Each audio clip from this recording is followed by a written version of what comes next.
존경하는 국민 여러분, 지금 대한민국은 4.19, 5.16의 폭풍 전야에 지금 딱 도착되어 있습니다.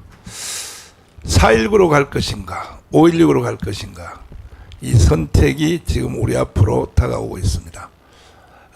오늘은 특별히 어린이날이라서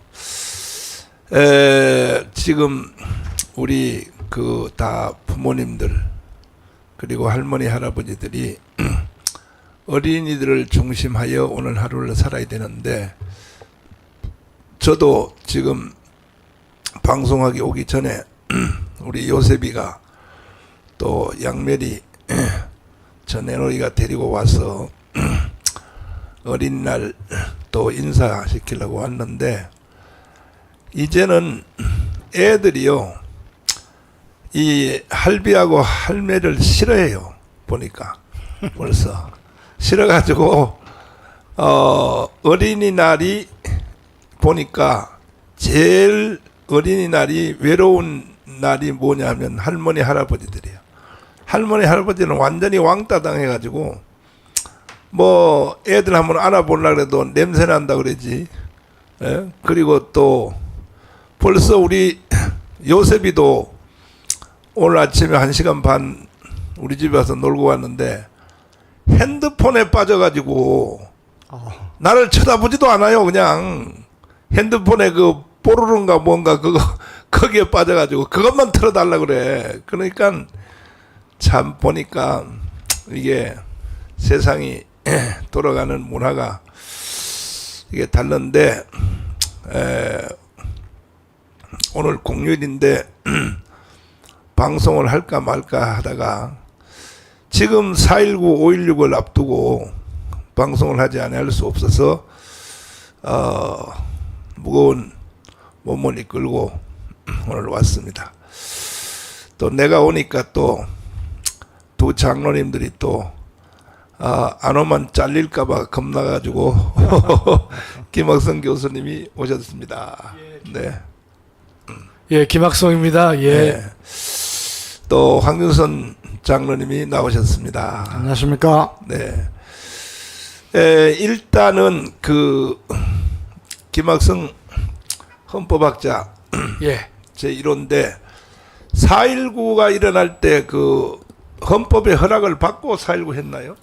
당연히 아니죠, 목사님. 아니에요? 예, 국민들이 이제 혁명을 하거나 네. 저항권 행사할 때는 네. 현행법의 근거를 가지고 한 것이 아니라 네. 국가 권력 자체가 국민의 기본권을 근본적으로 네. 위협하거나 할 때는요, 네. 정부의 허락받고 하는 건 아니죠, 목사님. 당연히요. 그러면 헌법 위반이니까 처벌받아야지. 4.19 했던 사람. 그러니까 목사님, 혁명이라고 하는 것은 네. 두 가지 측면이 있죠. 네. 기존 헌법 질서에 비춰보면 그건 위헌입니다. 그러나 또 다른 각도에서 봤을 때는 그걸 네. 위헌으로 보질 않지요, 목사님. 두 가지의 양면을 갖고 있습니다. 헌법이? 아니요. 그 본질이. 혁명이? 그럼 혁명은요. 혁명? 예, 근데 5.16도 마찬가지죠, 목사님. 그럼 아무나 혁명해도 되겠네. 아무나 혁명하면 이제 실패하죠, 목사님. 그런데 실패하면 어떻게 돼요? 실패하면 대역죄인이 되는 거죠, 목사님. 실패하면 처형이요? 우리가 5.16 혁명도 마찬가지 아닙니까, 목사님? 네. 기존의 헌정 질서에 비춰본다면 네. 그 행위는 위헌이었죠. 네. 그러나 대한민국 전체의 정당성이라는 측면에서 봤을 때는 그 행위는 대한민국을 살리기 위한 것으로서 또 다른 합헌이다. 그렇게 평가를 받잖아요, 목사님. 네. 그렇군요. 만약에 실패하면 네. 처벌받는 거죠, 목사님. 실패하면? 예, 예. 지금 어차피 내가 볼 때 4.19, 5.16 혁명으로 지금 가고 있는 것 같아요. 현재 상태를 보니까. 예. 이거는 결국은 정치인들 때문에 이렇게 되는 거 아닙니까? 예. 정치인들 때문에 가게 돼 있는데, 오늘도 제가 여러분들의 댓글에 대해서 제가 하나하나 다 대답을 해 드리면서 방송을 진행하도록 하겠습니다. 무엇이든지 다 물어보세요. 뭐 정치, 경제, 사회, 군사, 외교, 문화, 뭐 교육, 언론, 심지어 뭐 성경, 뭐 역사, 뭐든지 다 물어보시고, 특별히 오늘 현재 처한 이 대한민국의 상태에 대해서도 다 물어보시면 제가 여러분에게 아주 자세하게 설명을 드리도록 하겠습니다. 자, 황윤선 장관님. 네. 5.16 그 군사혁명 했잖아요. 네. 군인들이 그거 헌법에 허락받고 했어요? 당연히 아니죠. 아니에요? 그 이제 4.19 같은 경우는 네. 어떻게 보면은 네. 국민들의 민심이 네. 폭발했다고 보는 거죠. 아, 특히 이제 쭉 뭐 어느 사건을 계기로 폭발하는데 네. 그게 목사님 너무 잘 아시는 김주열 그 최루탄 맞아요. 그 사건 때문에 민심이 폭발해서 거리로 막 쏟아져 나온 거죠. 네. 그때는 지금하고 전혀 달라서 어떤 이런 그 신문 방송 체제도 네. 훨씬 지금보다는 후진성을 갖고 있었고 네. 거의가 실시간에 전 국민들이 다 모르지 않습니까? 네. 그럼에도 불구하고 특히 이제 그 김주열 사건으로 인해 가지고 네. 전체 어떻게 보면 전체 국민이 네. 대학을 중심으로 해서 일어난 거고 그다음에 5.16은 사실은 군사 구테타입니다. 네. 예, 이 구테타란 것은 제가 몇 번 말씀드리지만 네. 성공하면은 혁명으로 해서 네. 하지만은 실패하면은 그거는 뭐 전부 반역죄죠. 아, 예. 또 그렇게 그 무력을 가진 군이 나서는 것은 그래서 극도로 네. 이거는 아주 통제를 해야 되고 지금도 지금 그 우리 동남아에는 하잖아요. 군사 정부가 있지 않습니까? 그렇죠. 예. 맞아요. 그거는 뭐 군사 독재를 하고 있는 가운데 자기들끼리 또 권력이 바뀌거나 이런 거건데 네. 그래서 제가 이제 역사학자들 또는 미래학자들의 이야기를 빌려서 네. 중진국 이상에서는 네. 구테타가 일어나기가 어렵다. 네. 지금 말씀을 드리는 거고 네. 또 이 모든 것은 나중에 네. 역사가 이제 평가하는 겁니다. 4.19 네. 4.19로 인해서 우리가 국민들의 어떤 민주화에 대한 열망 또 일부 독재 체제에 대한 어떤 그런 것을 키웠고 이것이 우리 힘이 되었고 네. 그다음에 특히 5.16은 박정희 대통령이 네. 등장하지 않았으면은 네. 지금 우리나라가 이렇게 단시간 내에 이렇게 경제 성장을 했을까? 그건 뭐 전 세계가 인정하는 겁니다. 네. 예, 꼭 필요할 때에 이제 그런 그거로 이제 우리 또 신앙적인 면에서는 하나님께서 간섭하시는 일인데 지금 우리가 자꾸 이제 우리 국민들이 또 일부 또 이야기하는 거 있습니다. 우리는 4.19 혁명 정신, 네. 5.16 혁명 정신으로 네. 그 정신 가지고 우리가 혁명적인 지금 역할을 하지 않으면은 국민의 그게 바뀌지 않으면은 나라 큰일 나겠다는 이겁니다. 네. 그래서 뭐 저는 100% 120% 타당하다고 보고 네. 지금 이제 이것을 우리는 정치인들이 워낙 국민들을 실망시키고 나라에 대한 걱정이나 나라에 대한 어떤 충성심이 없이 자기들끼리만 이합집산하는 거기 때문에 우리 국민들을 좀 깨워서 정치 개혁하자는 거기 때문에 저는 그 선거가 우리가 비록 안타깝게도 원내 진입은 못했지만은 네. 정말 많은 사람들이 이제 네. 이대로는 안 되겠다. 특히 국힘당 보수파가 이대로는 안 되겠다는 것은 굉장히 확산되었다 보고 네. 우리 자유통일당이 네. 우리 공약으로 보나 또 앞으로 들어가서 우파의 어떤 선도하는 정당이 돼야 되겠다는 이런 공감대는 확실히 많이 커졌다고 저는 보고 있습니다. 예, 저 목사 하나 좀 추가해드리면, 네. 5.16 군사혁명 그러면 이제 황 장로님은 이제 중장 출신이시고, 목사님도 또 군대 팬이시잖아요. 하사 출신이시니까. 그렇지. 저는 비록 그 군복무를 뭐 제대로 못했지만, 방이잖아요. 방이. 방이에요. 그런데 제가 네. 5.16 군사혁명은 매우 의미가 큰 것이고, 대한민국을 살린 겁니다. 왜냐하면 1960년 4.19가 터졌잖아요, 목사님. 그렇죠. 터져서 그해 7월 달에 그 총선을 했습니다. 네. 그해. 네. 그래서 장면 정부가 들어왔잖아요, 목사님. 그때 이제 개헌 또 했죠. 내각제로. 그럼 내각제를 개헌해가지고 장면이 들어왔단 말이죠. 그렇죠. 그랬는데 그 당시의 사회 상태를 보면 전 국민이 데모를 했습니다. 네. 예컨대 그 당시는요 군인도 나와서 데모했어요. 그 정도로 나라가 혼란했습니다. 더욱더 중요한 것은요. 네.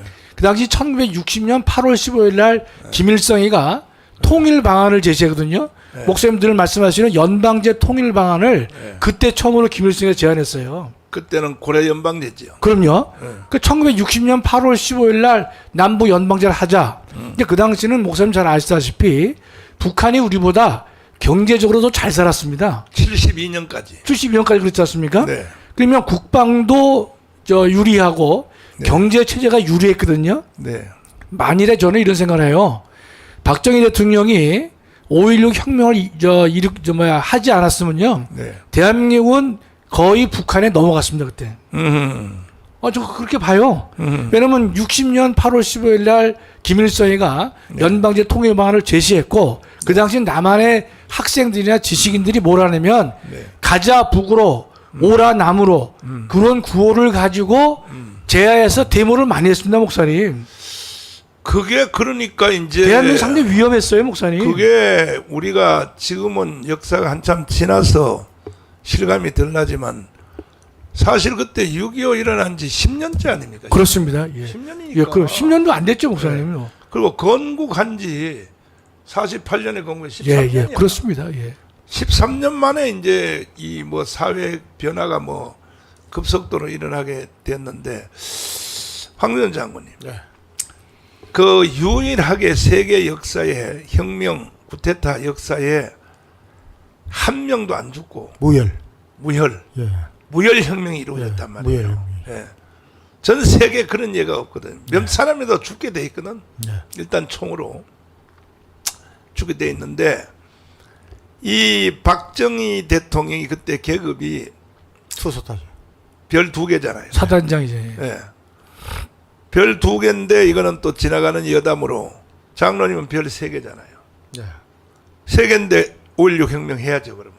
2개도 했는데 3개가. 네. 그때는 네. 현역이고 네. 사실 그 무열 혁명 말씀하셨는데 네. 이 군사 쿠데타 중에서 네. 목사님 말씀대로 총격전이 벌어지지 않고 이렇게 한 것은 거의 유일합니다. 왜 그러냐? 그만큼 이미 그때 군에서 박정희 대통령에 대한 그 리더십에 대한 네. 그 후배 네. 또는 부하들의 네. 존경심이 컸다는 그렇습니다. 겁니다. 예. 그때도 일촉즉발로 저 부대끼리 이렇게 저 바로 정면으로 맞아 있는데 네. 어디 하나에서라도 총성이 터지면은 네. 이건 걷잡을 수 없이 갑니다. 그러면 그 틈을 또 이용해서 네. 북한이 또 갈 거고. 네. 그래서 이 쿠데타란 것은 네. 정말 어떻게 보면은 중진국 이상에서는 거의 일어날 수 없는 거고 또 지금은 뭐 완전히 그 중진국 이상에서 일어나기 힘들다는 것은 네. 군도 그만큼 시스템이 잘 갖춰져 있다는 게 하나고 네. 두 번째는 비밀이 지켜지지 않는다는 겁니다. 예, 비밀이 쿠데타를 하려면은 우리나라 정도만 하더라도 네.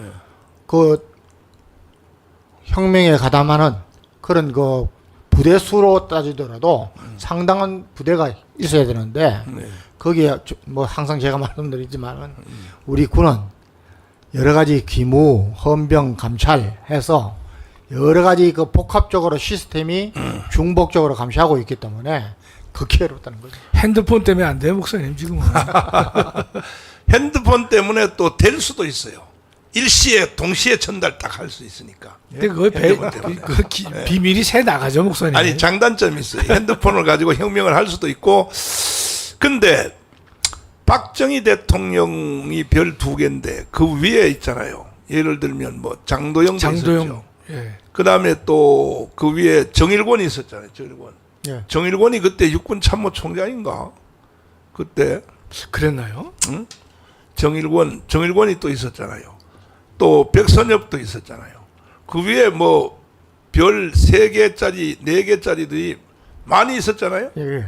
육군 참모총장 최병덕도 있었고 뭐 다 있었고 다 있었는데, 그런데 이제 그 박정희 소장이 별 2개짜리가 간도 크지, 이걸 혁명을 그냥 혁명은 네. 죽을 각오로 하는 거죠. 죽을 각오로 네. 실패하면 전부 사형 아닙니까? 사형. 실패하면.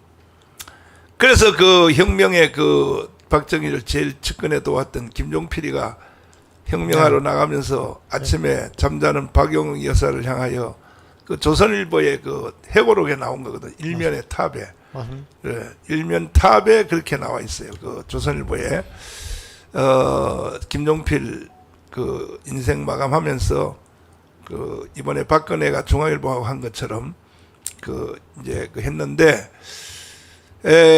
그날 박영웅 여사, 잠자는 여사를 보고, 그러니까 자기 부인한테도 혁명의 비밀은 말 안 하는 거예요. 예, 예. 예, 말 안 하고 예를 들어서 저 예. 박영옥 여사가 알았다면은 예, 예? 말려버려. 이거 이러다가 남편 죽는 거 아니야? 이거 말려줘 하고 해버리면 큰일 나지 않습니까?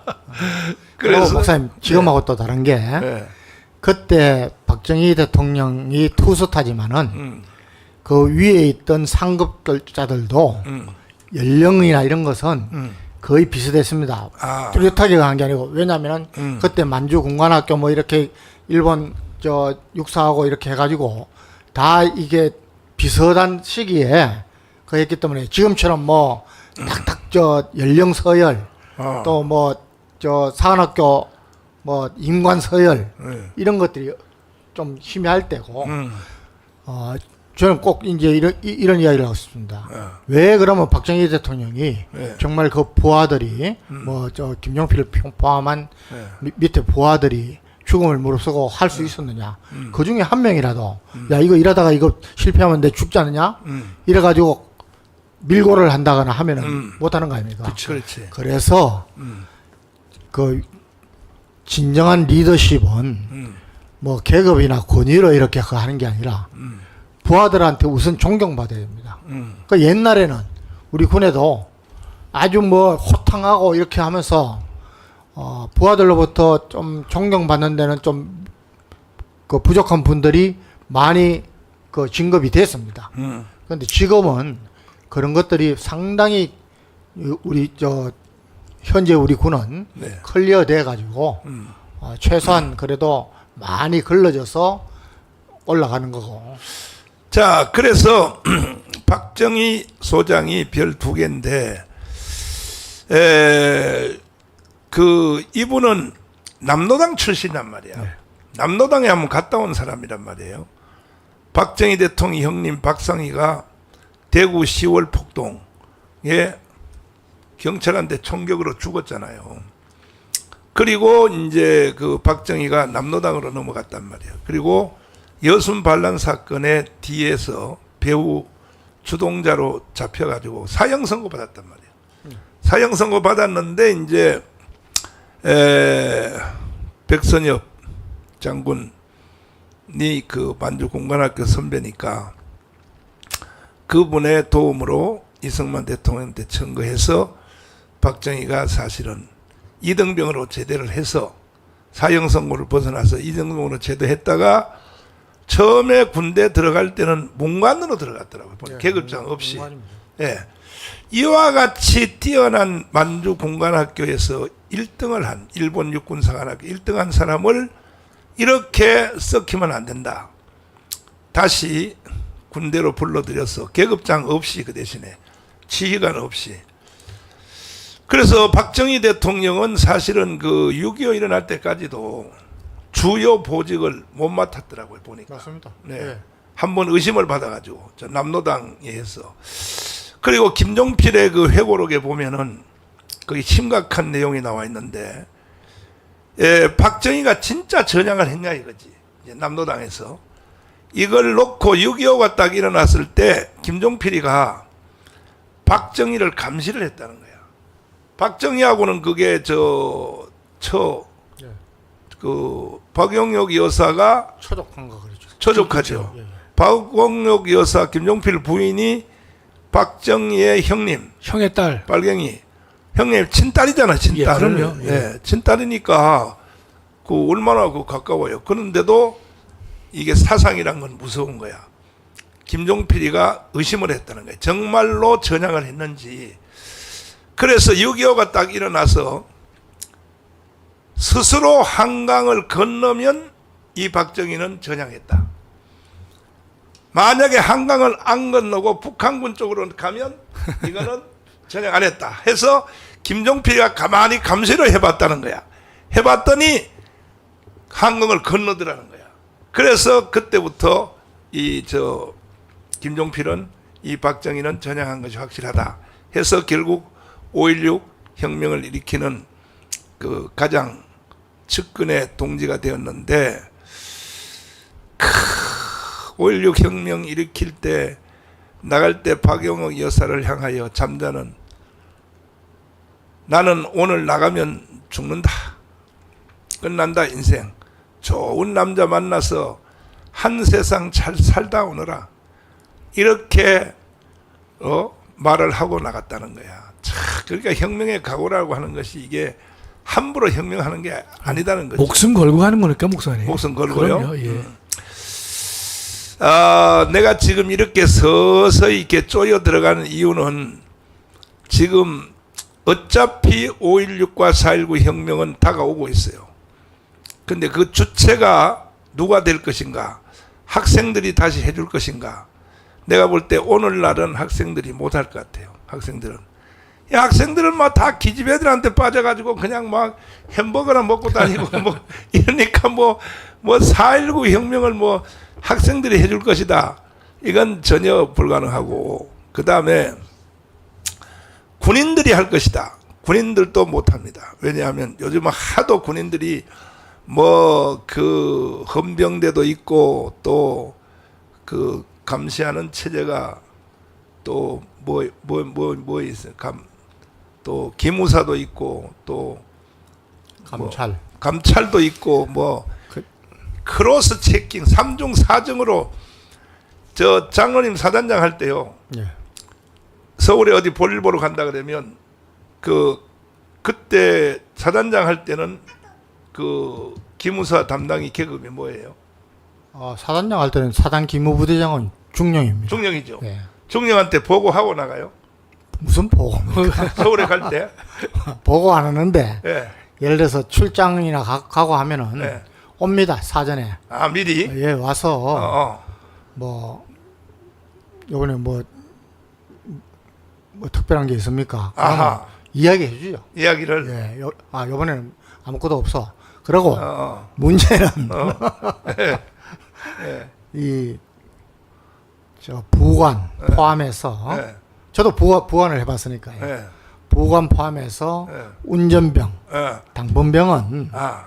그 고지고대로 불어야 됩니다. 하하. 이야기하면은 어. 갑니다. 아하. 그래서 제가 중위 대위 때 예. 삼성 장군을 저처럼 감시했어요. 김영선 삼성학교 교장을 거의 1년 반 모셔봤고. 그럼 기무사에서 저 중위한테 연락이 와요? 오죠. 기무사에서? 예. 만약에 오면은 예. 감출 게 필요 없는 것은 다 이야기합니다. 그리고 요번에 어디에 간다. 그리고 이제 부관은 어느 정도 이렇게 좀 하기 때문에 예. 그 운전병. 예. 예. 우리는 중사가 했는데 예. 그다음에 당번 다 제가 그걸 다 보고 했기 때문에 결국은 예. 육군 본부까지 보고가 다 되는 거죠. 그럼요.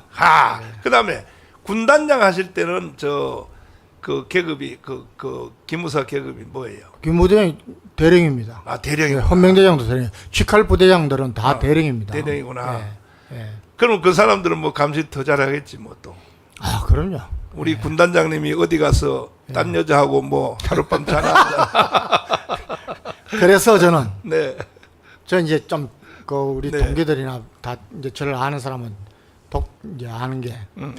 제가 연대장 할 때 우리 최병헌 목사님 저 아주 자유마을 열심히 하고 네. 있죠. 네. 그 최병헌 목사님이 우리 동기 중에는 기무사에서 원서타 장군이 딱 처음 한 명 나왔습니다. 아. 그런데 제가 아. 연대장을 1군단 특공연대장 갔더니 네. 거기에 1군단 기무부대장으로 와 있었습니다. 그러면 동기라서 좀 봐주겠네. 아니 봐주고 할 게 없는 것이 네. 예, 왔는데 네. 제가 이제 저 군단 직할 연대장이니까 네. 특공연대장이니까 네. 우리한테는 중사가 한 명 상주합니다. 네. 왔다 갔다. 네. 그런데 저는 대대장 할 때부터 그랬습니다. 저는 지휘관 할 때는 친구들이나 누구도 아예 못 오게 합니다. 오지 마라. 내가 지휘관 할 때는. 그러고 저는 그 공적인 거 외에는 네. 뭐 식사하러 이렇게 밖에를 안 나갑니다. 위병소 통과를 안 합니다. 네. 예. 그건 최 권사님 무서워서 못 가는 거지. 아니 제 스타일이 네. 제가 부관하면서 이런 걸 다 봤기 때문에. 봤기 때문에. 예. 저는 그래서 아예 연대장 할 때부터는 네. 제가 딱 취임해서 하사 이상 딱 모아놓고 각 부대별로 다니면서 저는 업무 보고는 안 받습니다. 업무 보고는 서류를 해가지고 내가 보고 모아놓고 정신교육만 합니다. 아. 딱 처음 하는 게 그렇습니다. 자, 이제 그 군대는 혁명을 할 수 없다는 것을 확인했습니다. 조금 혁명하면 안 됩니다. 나는 낙심이 좀 되는데 하도 감시망이 세가지고 뭐 아니 감시망이 아니라 그만큼 군이 이제 예. 기강이 서 있다는 겁니다. 뭐 기강이 감시죠. 뭐 똑같이 뭐 그러니까 뭐 헌병대, 기무사 뭐 3중 4중으로 서로 얽혀 있는데 그러면 학생들도 못한다. 예. 그럼 장로님 어차피 지금 혁명으로 정돈하지 아니하면 예. 대한민국의 어느 한 부분을 수리해서는 쓸 수가 없어요. 왜냐하면 그 정도 상태 됐어요. 사법 체계가 다 무너졌잖아요. 예, 예. 사법 체제가 헌법을 집행해야 될 집행기관인 세상의 중앙선관위 그거 다 무너졌고 판사들 요즘 재판하는 게 그게 재판이니까. 예? 세상에. 국민들에게 실망을 많이 주고 있죠, 목사님. 저도 요 재판 수도 없이 받아봤지만 내가 처음 구속될 때 말이에요. 세상에 처음 구속될 때에 그때 내가 수술한 지요. 네, 예. 얼마 안 돼가지고 이 팔이 안 들렸거든요. 네, 예. 예, 이 목뼈를 잘라내가지고 그리고 중환자실에 있다가 병원복을 입고 재판받으러 갔다. 예, 예. 그때 이제 김승규 장로님이 저를 보고 목사님 그냥 거기 서 있다가 5분만 서 있다 오면 되니까 재판에 불출석하면은 그 괘씸죄니까 그냥 참석만 하고 오시라고. 그래서 내가 이제 갔죠. 그 고영일 변호사가 변호인 갔는데 아이 세상에 그 판사가요. 앉는 자세부터 벌써 이렇게 삐딱 내가 재판 수없이 받아봤지만 판사들은 딱 정돈돼서 딱 앉거든. 이렇게 삐딱하게 이렇게 앉는 사람이 없거든요. 네. 근데 인마는요 앉는 자세가 벌써 이렇게 삐딱하게 이게 떡 앉아가지고는 하는 말이 이렇게 말을 하는 거야. 요즘 목사들은 거짓말을 너무 잘해. 이 새끼가 말이야. 나 이 새끼 지금도 어디서 판사하고 있을 것 같은데 내 찾아가지고 반드시 내가 응징할 거야. 제가 목사님 그 말씀을 듣고 네. 제가 참 부끄러웠던 게 네. 장로님 잘못 가르쳐서 그렇지. 아니 대한민국의 이 사법부서가 아무리 무너져도 네. 중환자실에서 잠깐 들려서 네. 그것도 법정에 이재명 같지 않게 네. 출석 의무를 지키려고 맞아요. 국민의 한 사람으로서 중환자실 환자복을 입고 가졌단 말이죠. 그렇죠. 팔도 못 드는 사람을 맞아요. 그 자리에서 구속을 시켰다. 네. 제가 볼 때는요. 네. 일본에는 목사님 이런 판례가 있습니다. 판사의 불법 행위에 대해서 다툰 사례가 있어요. 아하. 일본은요. 그러니까 판사가 하도 기가 막히게 재판을 하니까 재판 내용의 결과가 아니라 판사 자체가 불법 행위를 했다 그래가지고 다툰 예가 있거든요. 그래서 승소한 케이스가 한두 가지 있는데 네. 우리는 아직까지 거기까지 발전을 못했습니다. 제가 볼 때 그 판사는요. 네. 그 당시에 목사님을 이게 구속시킨 행위는 네. 제가 볼 때 목사님이 제가 우리 편이기 때문에 뭐 광화문 총사령관이기 때문에 이렇게 말씀드린 것이 아니라 그 행위는 제가 볼 때는 100% 불법 행위거든요. 맞아. 그거를 싸워야 됩니다. 제가 볼 때는. 네. 그래서 저는 일본에서 만들어진 판례를 우리나라도 그 판례를 만들어야 되지 않겠는가. 네. 아니, 중환자로서 예컨대 국민의 의무를 다하기 위해서 법정에 잠깐 섰는데 네. 팔도 못 드는 사람을 네. 법정 한다는 것은 네. 판사가 불법 행위를 한 것으로 봐야 되거든요. 네. 그래서 그건 좀 다퉜으면 좀 좋겠어요. 팔도 못 들었고 그리고 밥도 못 먹어서 그렇죠. 집사람이 밥을 퍼넣어줬다고. 예. 그리고 칫솔질도 못해서 집사람이 칫솔질 대신 해주고 예. 이런 상태인데 법정 나를 구속을 시켜서 네네. 이 증인이 누구냐 하면 나하고 깜빵 동기 있잖아요. 그 지금도 우리 교회 오네시모. 네, 오네시모. 예, 예. 내가 이제 딱 들어가니까 팔을 못 드니까 내 그 세수하고 목욕을 그 형제가 다 해줬어요. 네, 예. 내가 감옥에서 나올 때까지. 그러니까 그 형제가 증인이란 말이에요. 증인. 야, 그런 상태인데 나를 이제 법정 구속시켰는데 결국 내가 2심에서 집행유예 6개월로 내가 나왔거든요. 그러면 나를 어차피 집행유예로 나올 건데 2심까지 불구속 재판을 했으면 네. 2심 되면은 2심에 6개월 집행유예 나왔단 말이에요, 제가.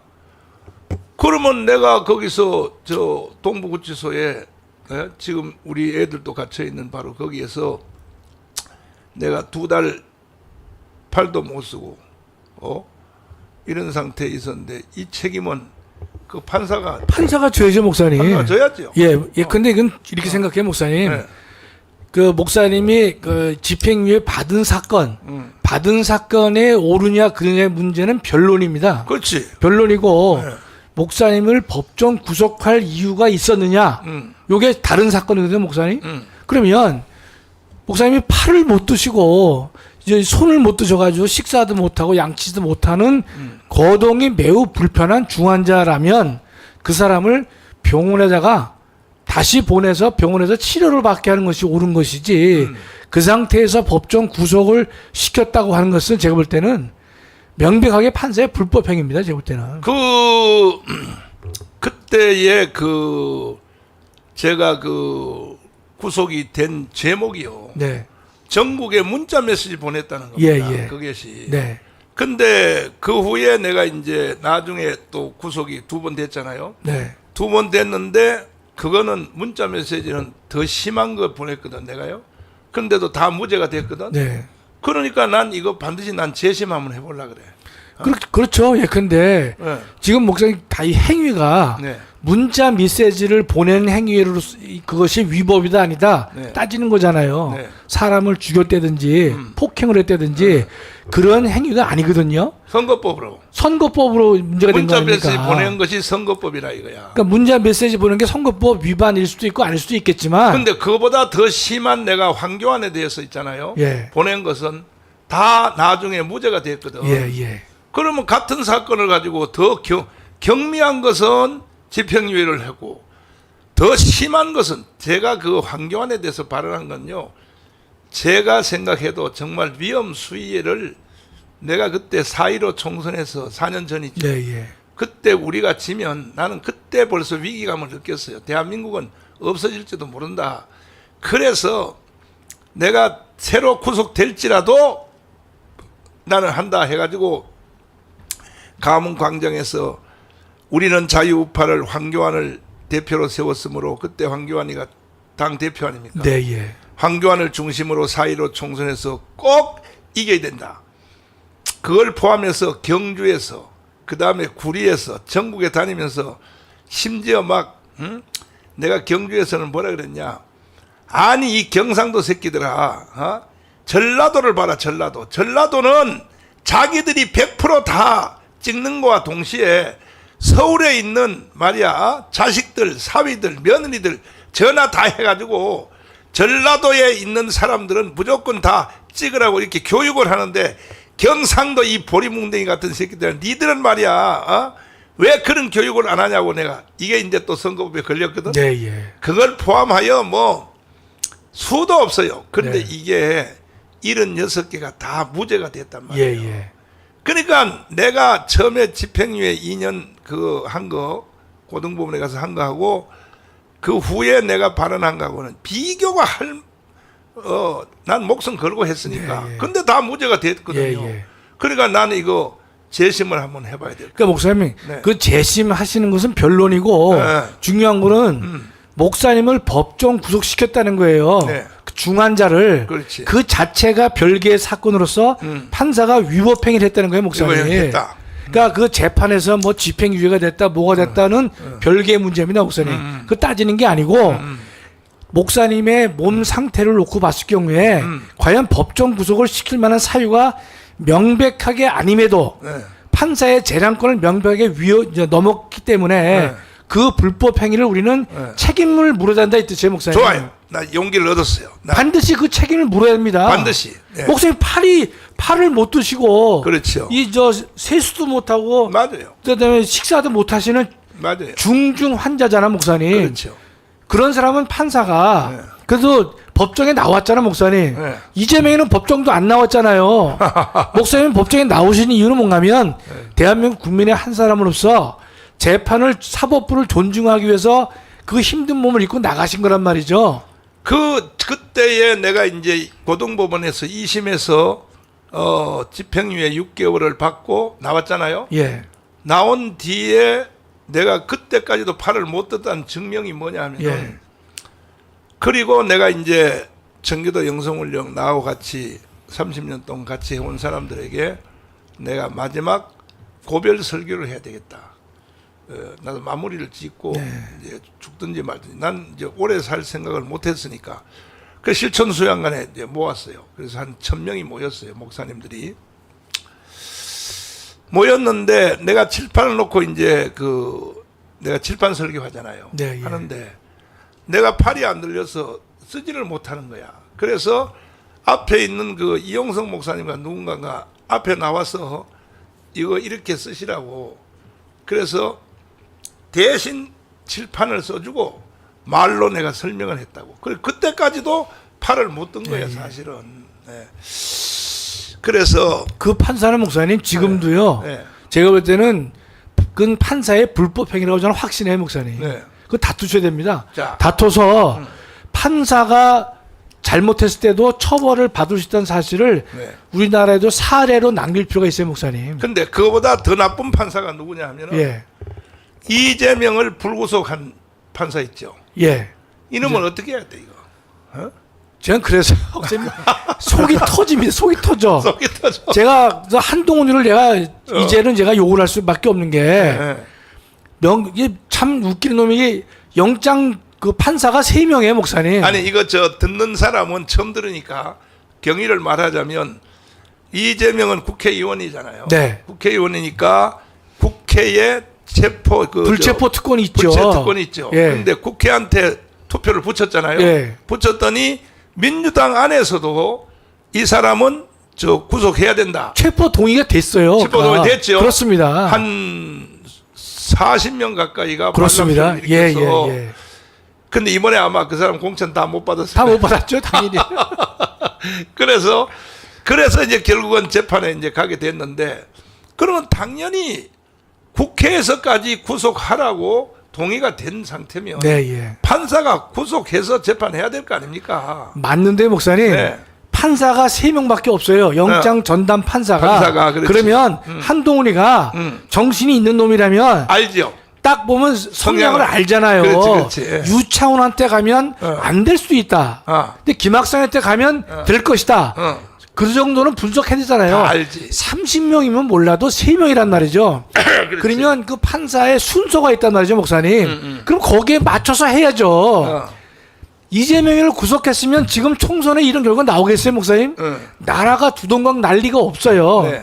또 하나 저는 네. 그 윤 대통령까지도 내가 기분 나쁜데 네. 이겁니다. 유창훈이가 기각했어요.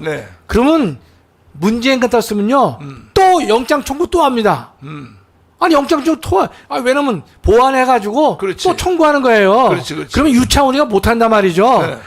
그렇게 해서라도 이 이재명이를 집어넣었어야 되는 거예요, 목사님. 그거를 예컨대 저는 윤 대통령이나 한동훈이가 예컨대 너무나 문제를 안이하게 보지 않는가 저 생각해요. 네. 그냥 이거는 저 인간이 워낙 전과 사범에 정말 치명적인 범죄가 많이 있으니까 국민들이 예컨대 다 심판을 해줄 것이다라고 안이하게 판단을 해서 이런 사단이 목사님 난 거예요. 아니 근데 저 윤석열 대통령은 빼야 되는 것이 빼야 돼요? 왜냐하면은 법무부 장관 한동훈이가 어제 내가 영상을 하나 봤는데 이번에 그 비대위원장 하면서 선거운동 하면서 누가 하나 우파 여자 하나가 소리를 질렀어. 네.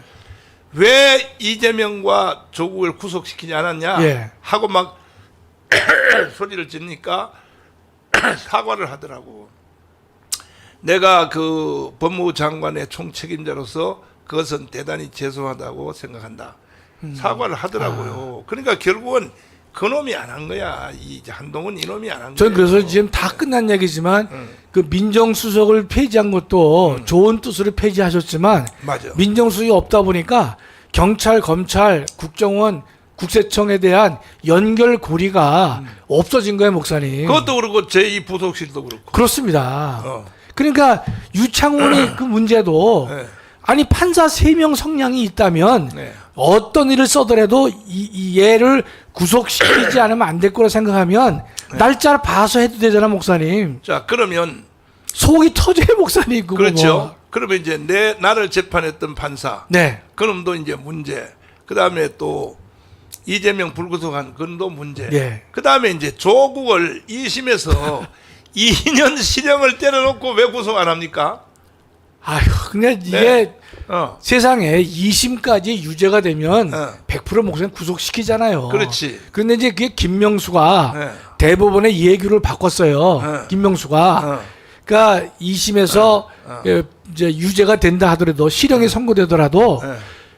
법정 구속 사유가 있을 때 한해서 보통 구속 사유가 있을 때 한해서 구속을 하라라고 예규를 바꿨어요. 충분히 구속 사유가 되죠. 왜냐하면 되죠. 예. 나와서 정당까지 만들었잖아. 그렇습니다. 예. 그러니까 이거는 그야말로 그거는 무슨 뭐 저 증거인멸 정도가 아니지. 그러니까 그 예규 때문에 네. 덕본인가는 조국이고요. 예. 손해 본 거는요. 네. 우리 요번에 우리 사랑제일교회 교인들 예. 그 사람들은 손해 보고 이범희도 손해 봤죠, 목사님. 이범희도 그날 법정에서 그렇죠. 재판받기 전에 만났습니다. 네. 양복 쫙 입고 왔어요. 네. 자기는 예컨대 법정 구속 사유는 아니다라고 봤는데 그 사람을 6개월짜리를 법정 구속을 시켰잖아요, 목사님. 네. 지금 우리는 이 사법 체계가 무너졌다 하는 것을 말하는 사례로 네. 이제 뭐 나를 재판했던 놈. 그놈은 목사님 반드시 우리가 다투어야 됩니다, 목사님. 그다음에 이재명 불구속했던 놈. 유창훈이 네. 그다음에 또 조국을 법정 구속 안 놈. 시킨 인간. 자, 마지막으로 지금 헌법재판소 있죠. 예. 소장. 예. 이게 전부 다 대법원 판사 출신들이죠. 아닙니다. 아니? 헌재 재판관은 네. 이제 이 판사 출신이 다 아니고요. 어. 대법관 출신이 한 2-3명 됩니다. 지금 현재 그 노태학은 누구예요? 노태학은 뭔가면요. 그 중앙선관위에요, 목사님. 성관이 중앙선관위. 중앙선거관리가 왜 개판이 되는가 하면요, 목사님. 아니 중앙선관위에 거기에 있는 위원장. 그 위원장하고 그 밑에 사람들이 그 판사 출신 아니에요? 아닙니다. 대법원 판사 출신 아니에요? 딱 한 사람만 현직 대법관, 네. 현직 13명 중에서 대법관이 있지 않습니까, 목사님? 네. 그 대법관 중에 한 사람을 어. 중앙선관위 위원장으로 어. 위촉을 한 거예요. 위원장으로? 예, 예. 그럼 위원장은 그러면 직위가 뭐예요, 그러면? 위원장이요? 예. 다 장관급이죠, 목사님. 아니 근데 거기 중앙선관위에서 예. 위원장이 있고 그다음에 또 뭐가 있어요? 위원이 있고, 위원이 있고. 그다음에 사무총장, 사무차장이 그럼 있죠. 노태학은 뭐예요, 그러면? 위원장이에요. 위원장이죠. 위원장? 예. 아니 그 현직 판사 대법원 판사 중에 한 명이 파견 나가 있는 파견이 아니라 대법원장이 예. 그 이제 이 중앙선관위 위원장 3명을 대법원장이 위촉을 해요. 네. 그 대통령이 3명하고 네. 국회가 3명하고 그다음에 이 대법원장이 3명합니다. 네. 근데 3명 하는데 그동안에 관례가 뭐였냐면요. 3명 중에서 1명을 현직 대법관으로 위촉을 해요. 그 현직 대법관이 거기에 헌법재판소의 위원이에요. 아니 중앙선관위의 위원이면서 중앙선관위 위원이- 위원장을 해요. 위원장을 해요? 예, 예. 그럼 노태학은 뭐예요? 그럼? 위원장이에요. 그럼 노태학은 그러면 현 대법관이에요. 현 대법관이에요? 예, 예. 자, 이제 내가 그걸 제가 지금 자꾸 예, 물어본 예, 거야. 예. 그러니까 이거는 사법부 전체가 현역 대법관이 중앙선관위를 통과하는 놈이 네. 이 혁명이 안 일어날 수가 없다니까 이 결과적으로 제가요. 예, 예. 그 하나 또 말씀드릴게요. 제가 이제 중앙선관위에 대해서는 책에다가도 제가 네. 비판을 많이 했거든요. 예. 왜냐하면 네. 전 세계에서 이 중앙선관위를 헌법 기관화하는 나라가 저희 나라를 포함해서 딱 4나라밖에 없습니다. 제가 다 기억해요. 인도, 필리핀, 에콰도르 그 3나라는 다들 시원찮은 나라네. 말씀하시잖아요. 우리가 본을 받기는 어려운 나라잖아요. 네. 그 나라가 잔존하고 있는데 네. 지금 선진국 미국, 영국, 독일, 일본은요 다 독립된 법률 기관화 시켰어요. 우리나라만 그 잔재가 남아가지고 헌법 기관화 시킨 거예요. 네. 그래서 헌법 개헌을 하면 네. 중앙선관위는 독립된 법률 기관으로 만들어야 옳다를 제가 이미 책에다가도 제가 써놨어요, 목사님. 네. 근데 우리가 하나 지금 이 노태하기가 대법관 아닙니까? 네. 대법관이 중앙선거관리위원장을 현역 대법관이 현역 대법관이에요. 기가 막히네. 그러니까 걔가 가가지고 네. 위원장을 하는데 네. 우리 헌법에 보면 네. 중앙선관위위원장은 네. 자기네끼리 모여서 호선하도록 돼 있어요. 그랬는데 네. 관행을 대법관으로 위촉하는 나쁜 관행을 만들어서 네. 수십 년 해왔습니다. 그거부터 잘못된 거예요, 목사님. 그런데 그 중앙선관위에서 그 다음에 이제 그 이번에 불법 선거 그거 말고도 네, 그 채용 비리 있잖아요. 네, 예, 뭐 친인척들 네, 네. 아들, 딸, 아들 딸 네, 부정 입학, 이 네, 채용 채용했죠. 예, 그거는 뭐 이미 벌써 다 드러났죠. 그렇습니다. 다 드러났으니까 그러면 사법 체계는 이제 완전히 무너졌다는 것을 확정해도 되겠죠. 이제. 그렇습니다. 예. 그런데 이런 사람들이 그동안 언급한 나를 재판한 사람, 이재명 재판한 사람, 조국 재판한 사람, 현재 중앙선관위의 대법관 그 사람들 뿐이겠습니까? 물론이죠, 목사님. 내가 볼 때 절반은 양심적인 재판한 사람 절반도 안 될 때가 내가. 그래서 요새 목사님, 네. 참 이 슬픈 얘기인데요. 네. 대한민국에서 소송을 하는 네. 많은 이제 그 소송자들이 뭘 보는가 하면요. 저 판사가 성향이 뭐냐. 그 소위 말해서 민변 출신이냐, 우리법 연구회 출신이냐. 네. 그거를 따지는 세상이 됐어요, 목사님. 기가 막히네. 그러니까 이게 참 우리는 이런 암울한 기가 세상에 우리가 살고 있는 거예요, 목사님. 기가 막혀. 예. 저도 이제 두 번째 구속될 때도 보니까 처음에는 기각이 됐거든요. 예, 영장실질심사. 예. 그 사람이 나를 이제 불구속시킨 이유도 똑같은 제목이 왜냐하면 도주할 우려가 없고 그렇습니다. 증거 인멸할 것이 없다. 목사님이 다 방송으로 다 되셨기 때문에 그렇죠. 증거 인멸 자체가 그건 말이 안 되는 거죠. 근데 예, 그 다음에 나를 구속시킨 판사 있잖아요. 예. 똑같이 뭐냐면 도주할 우려가 있고 증거인멸 우려가 있고 아니 똑같은 사항을 놓고 같은 판사가 말이야 아니 그러니까 네. 지금이라도 네. 예를 들어서 이건 부당한 거다. 네. 목사님이 그 판사를 고발하는 그런 경우가 있습니까? 해야죠.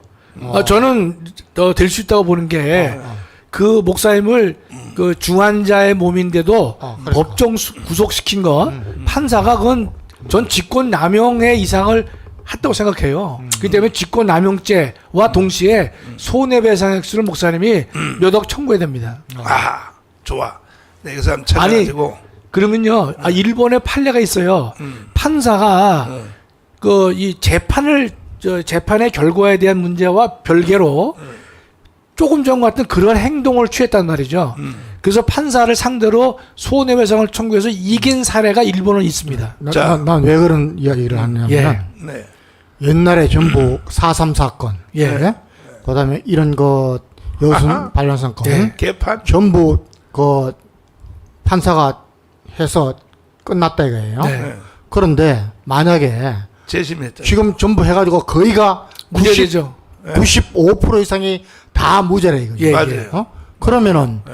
우리 그때 하고 지금하고 무슨 헌법이나 법률이 변한 것도 아닐 건데 네, 그러면 예를 들어서 그런 경우에 지금 똑같은 예를 들어서 우리 보수 우파 쪽에서 이거 뭐냐 네.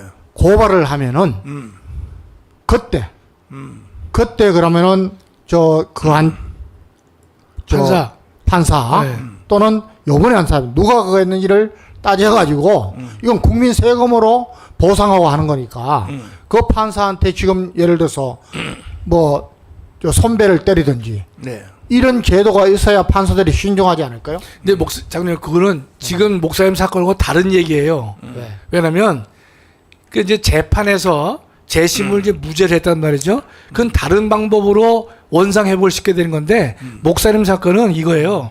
선거법 위반을 했단 말이죠. 네. 그 선거법 위반에 의해서 무죄가 되든지 집행유예가 되느냐 문제는 별개로 아니 목사님이 법정 구속을 당할 상태가 명백하게 아니었음에도 불구하고 구속을 시켰기 때문에 그 행위, 아니 그 행위를 목사님은 당사자이기 때문에 총을 우리가 쏘았던 국민들한테 국민 개명 운동을 하는데 네. 이거야말로 목사님 한번 해가지고 저 판사들 사법부에 경정도 그럼요.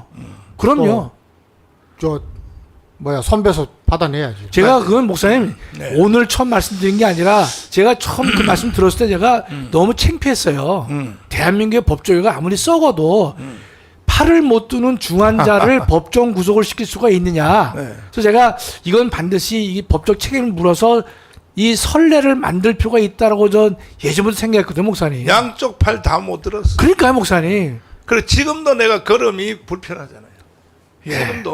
지금도 내가 이게 저 계단을 올라갈 때는 머리를 들고 올라가니까 괜찮은데 내려갈 때는 내가 쇠를 박아놔 가지고 뭐 밑으로 이렇게 고개를 못 숙이니까 그렇죠. 눈을 밑으로 이렇게 가리면서 더듬으면서 내려가죠. 그러니까 지금 사유는 목사님 법정 구속 사유가 안 될 수는 없어요. 예를 들어서 그 몸 상태는 예? 고르시잖아, 목사님. 그런데 아니요. 그 당시는 팔을 못 드는 중환자복을 입고 갔었잖아, 목사님. 식사도 못 하시고 하여튼 자 칫솔질도 못 하잖아, 목사님. 하여튼 그래서 이제 하나 정리가 됐습니다. 반드시 목사님 저 법적 책임을 묻어야 됩니다. 사법 체계가 완전히 무너졌다. 이게 이제 확인이 됐고, 그 다음에 이제 빨리빨리 이제 분야별로 이제 한마디씩 해야 되는데, 언론 있잖아요. 대한민국 언론. 그게 언론이 제대로 지금 사실 바로 서 있어요. 무너졌어요. 언론. 아니, 목사님. 네. 바로 손놈이 어디 있습니까? 바로 손놈이. 언론기관 중에서. 네. 제가 요새도 자, 총선 끝나고 나서 제일 정말 짜증나는 게요. 이제 뭐 TV 뉴스를 안 볼 수는 없었습니까? 네. 보다 보면요. 네. 언론사들의 저 총선에서 이겼다고 하는 떠드는 인간들을 위해 가지고 그냥 패널들이 떠들질 않나 뭐 거기에 보도를 하고 참 그러면서 네. 야, 이거 얼마큼 이 인내를 해야 되는지 참 목사님 창피해요. 예. 그 다음에 황교안 장관님. 정교조 교육이 있잖아요. 예. 정교조 저거는 사실 없어야 될 단체 아닙니까, 저거? 6.25를 우리가 익혔다, 뭐, 세상에, 김일성의 양이 이승만보다가 3배나 더 많고, 무슨 이게 말이 됩니까, 이게? 그 우리나라가 남북 분단의 책임은 미국에 있다. 예. 이렇게 정교들이 가르치는 게, 교육이 완전히 무너진 거 아닙니까? 맞습니다. 네. 예. 옛날부터 우리가 교육은 백년지 대계라 그랬는데 네. 사실 제일 개판으로 방치한 게 교육 맞습니다.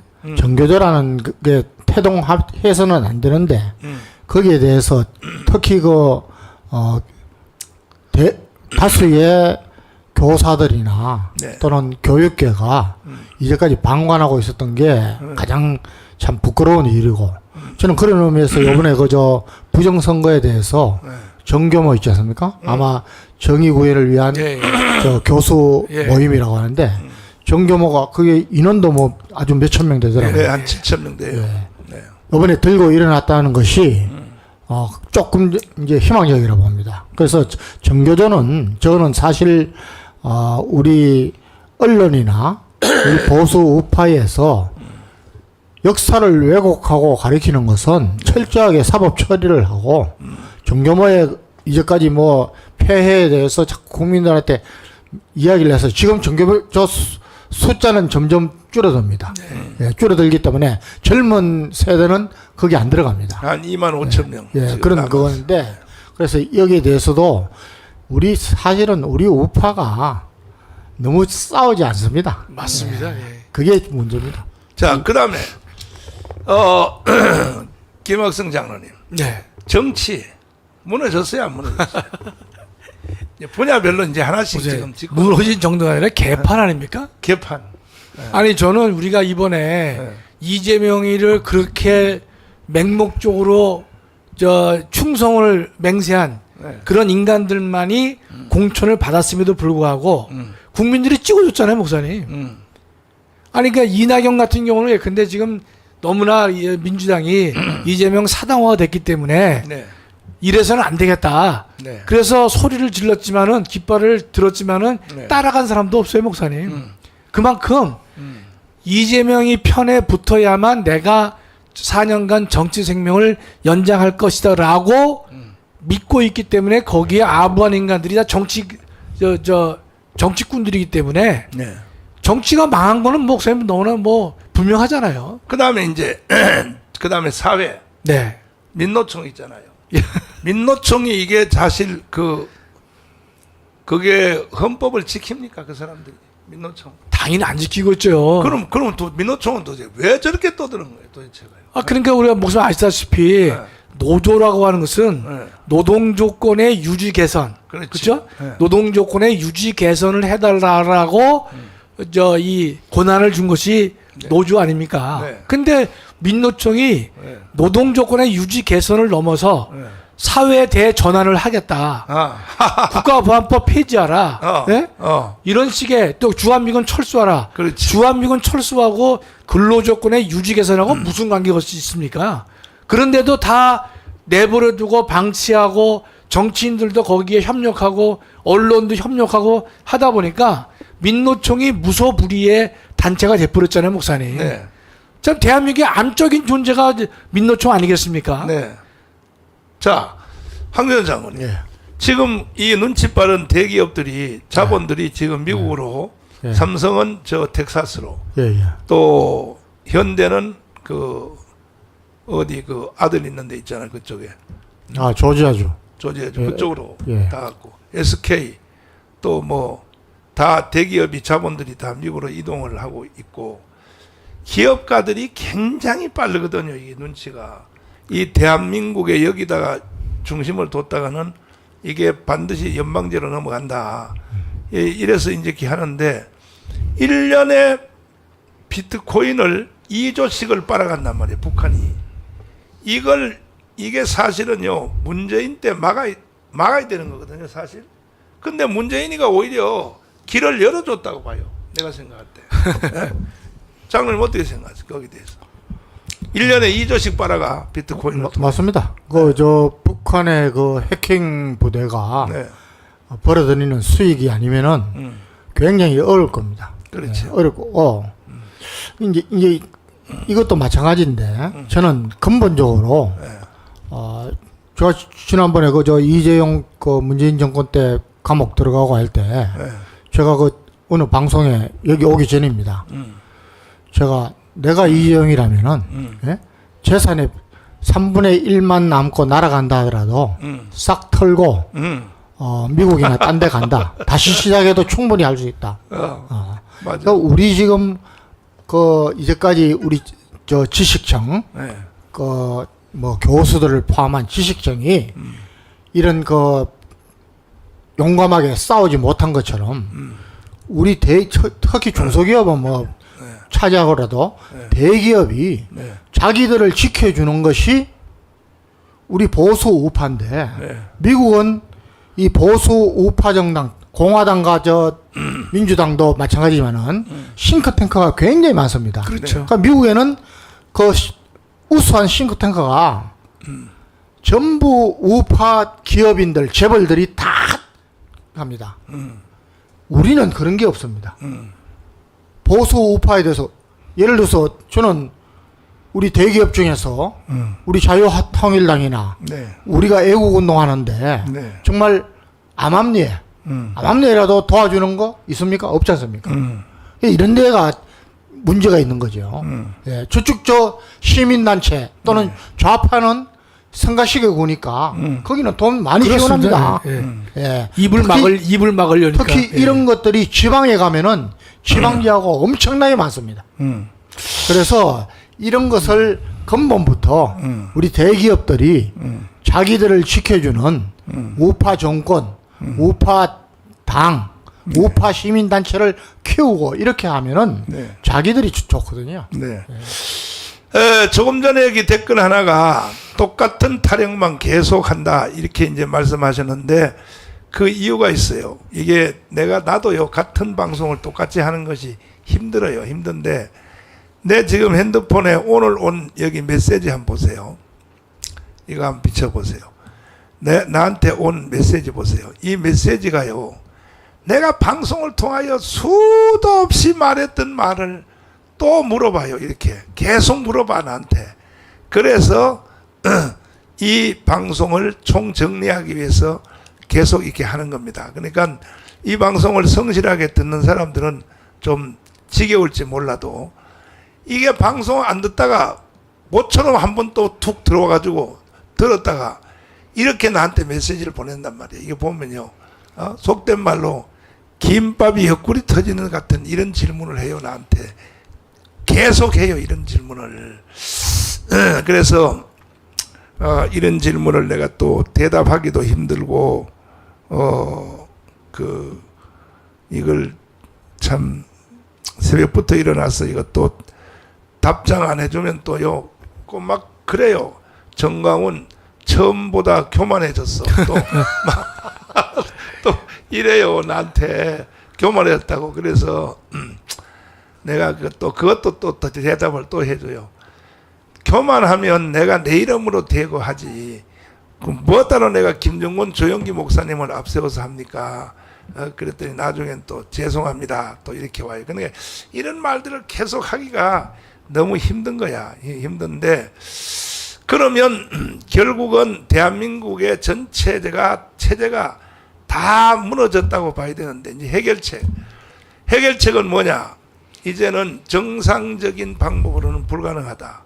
그러니까 결국 이제 4.19, 5.16 같이 혁명으로 맞짱 뜰 수밖에 없다 하는데 혁명을 하는 주체가 학생들은 안 돼. 군대도 안 돼. 군대는 이미 벌써 감시망이 원체 쫌쫌이 되기 때문에 안 돼. 그러면 혁명을 할 수 있는 주체는 결국은 광화문밖에 없는 거예요. 광화문밖에. 광화문 외에 뭐 같은 우파 단체 뭐 몇 개가 있다 하지만 그 세력 자체가 없어요. 세력 자체가 없습니다. 단 1000명도 못 모아요. 1000명도 못 모으고 또 지금 그 시대마다 반딱반딱하는 이제 주제를 가지고 광화문을 이제 갈라치게 하려는 세력들이 항상 있어 왔어요. 옛날에 뭐 안희안도 그렇고 이동욱도 그렇고 심화보도 그렇고 이게 전부 이제 광화문 갈라치기 해서 자기 세력을 모아보겠다 하는데 그게 안 돼요. 그게 왜 안 되냐 하면요. 여러 가지 측면에서 그건 불가능해요.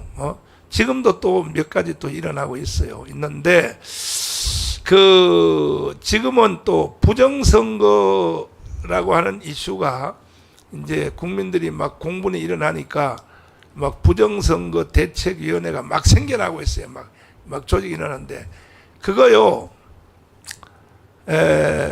나 솔직히 그 부정선거를 가지고 이제 막 나오는 사람들 보면 본질은 사실은 돈이 있어요.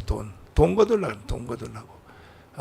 왜? 그건 내가 말할 수 있는 게 뭐냐면 부정선거가 이번에 뿐이 아니거든.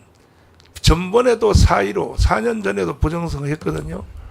근데 이걸 끝까지 투쟁하고 재판하고 3년 한 달 전에 이번에 총선하기 한 달 전까지 대법원에 가서 계속 재판하고 한 사람이 누굽니까? 우리 변호사들입니다. 우리 변호사들 그래봤자 결국 정광훈 목사가 한 겁니다. 맞습니다. 예. 네. 예? 그러니까 보세요. 부정선거를 4년 동안 누가 그렇게 가장 싸웠습니까?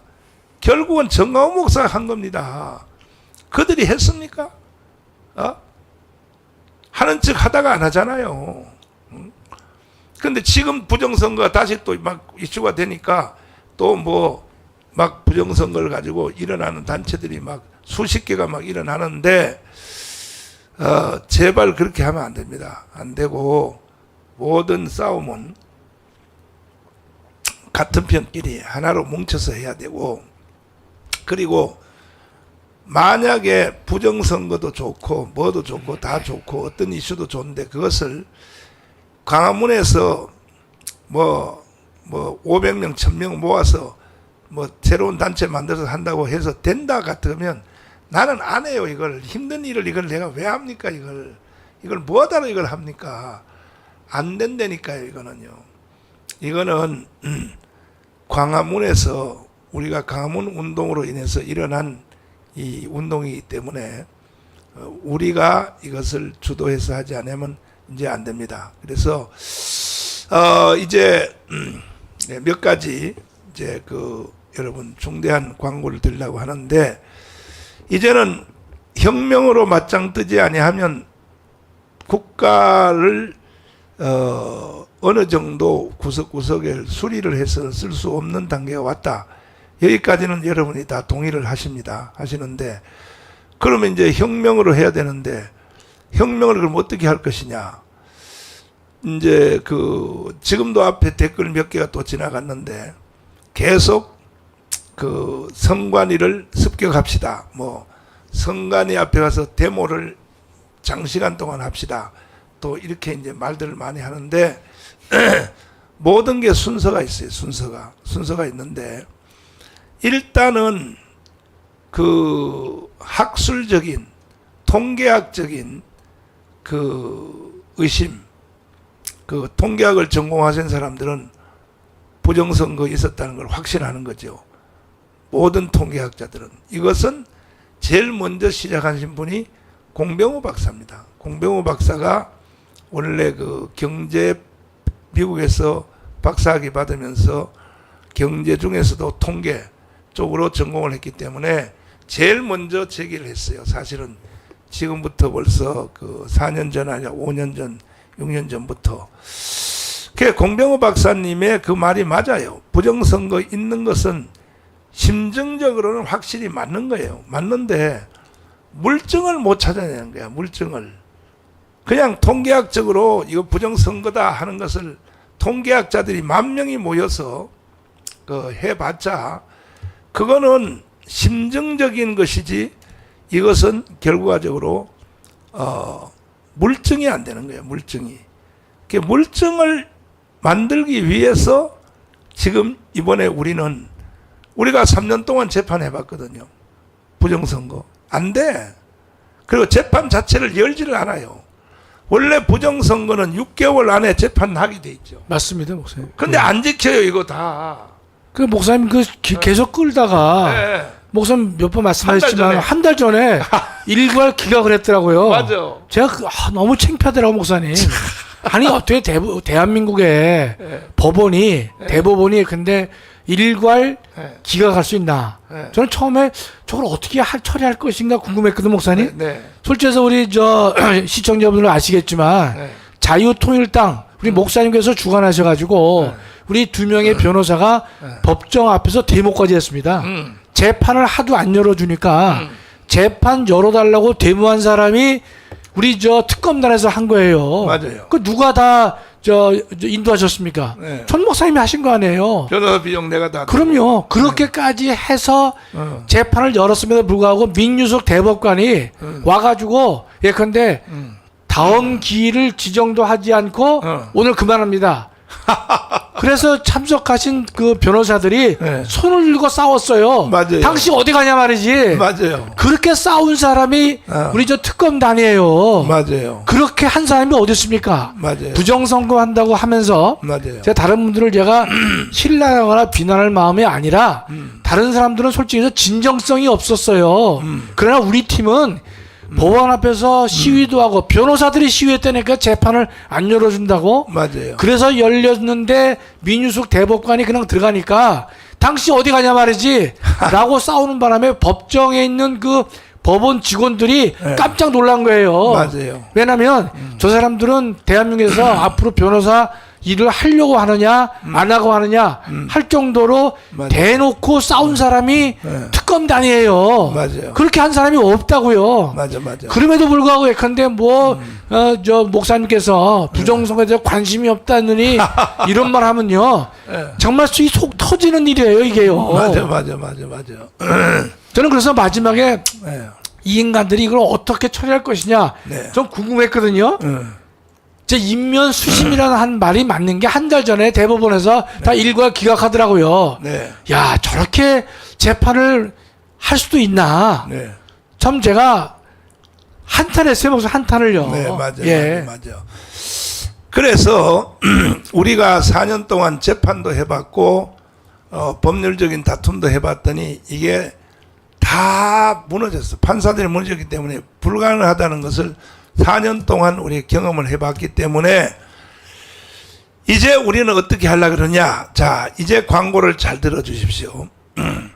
확실한 물증을 내놔야 돼요. 전 국민들이 보기에 아, 이거는 부정선거 확신하구나 하는 것을 전 국민들이 보기에 공감할 수 있도록 물증을 내놓기 위해서 일단은 우리가 자유통일당이 빵표 나온 지역, 다 위로 한번 올려주세요. 빵표하고 한 표, 두 표, 세 표 나온 지역을 460개입니다. 460개 지역을 이걸 조사를 했더니 광양에서 빵표 나왔거든. 근데 광양에서 찍었다는 사람이 4명이나 나왔어요. 그리고 거기에 투표에 참여했다는 증명서까지 발급받아가지고 왔어요. 그 다음에 부산의 금정구에서 집사님 2분이 거기 찍었다 이거야. 그래도 그것도 증명서까지 띄워왔어요. 보세요. 증명서 있잖아요. 이렇게. 그러면 이거 2개뿐이겠습니까? 이거 2개뿐이겠냐고요. 우리가 지금 64만 표를 얻었습니다. 65만 표를. 65만 표를 얻었는데 이게 얼마나 줄였을지 모든 구에서 이것은 지금 통계학자들이 지금 다 예측을 하는 거야.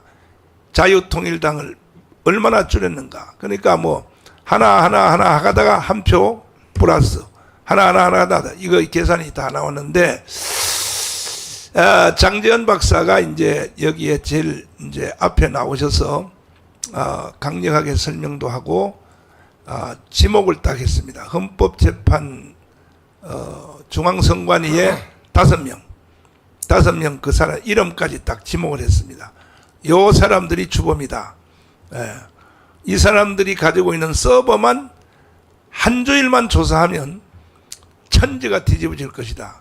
이렇게 이제 나왔습니다. 여기에 김현준, 김용관, 전종일, 김재성, 최현옥 이 사람들 서버 이것을 우리 전문가들이 밖에서 들어가서 한 주일만 조사하면 이거는 천지개벽이 일어나고 최소한 자유통일당은 300만 표 이상이 나왔을 것이다. 이렇게 하는데도 불구하고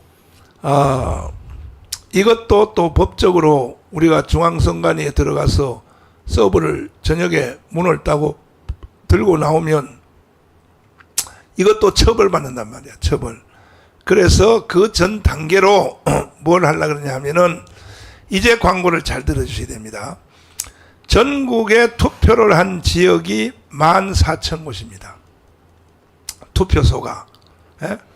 투표소가 14,000개, 14,000개인데 이 14,000개의 투표소별로 자유마을 대표, 그 다음에 그 실행위원장, 전국의 총괄위원장들이 다 달라붙어서 14,000곳에서 자유통일당을 찍은 사람 중에 제일 열성분자, 동대표가 직접 해도 좋고 실행위원장들이 해도 좋고, 일단은 14,000곳에서 부정투표 감시위원장을 임명을 하는 주간입니다. 이번 주에는 이걸 임명을 해야 됩니다. 14,000명을 부정투표 감시위원장을 14,000곳 투표소별로 임명하는 것이 이번 토요일까지 끝나야 됩니다.